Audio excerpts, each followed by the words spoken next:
Hey guys, how's it going? It's me, Chris, again, and today we have a 2017 Nissan Rogue maintenance light reset.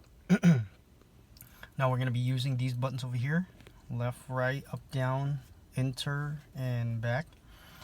And we're going to be using that screen right there. Go ahead and turn on your car without starting. Keep in mind you can also do this resetting with your car running, but I'm going to do it while the car is off. Go ahead and press left or right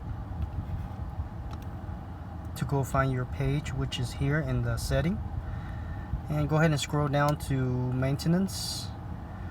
OK on it. Enter on oil and filter. Scroll down to reset, enter on that. Scroll up to yes, enter on that, and we are done, guys. Make sure you click that like. Thank you for watching. I'll see you next time. Bye bye.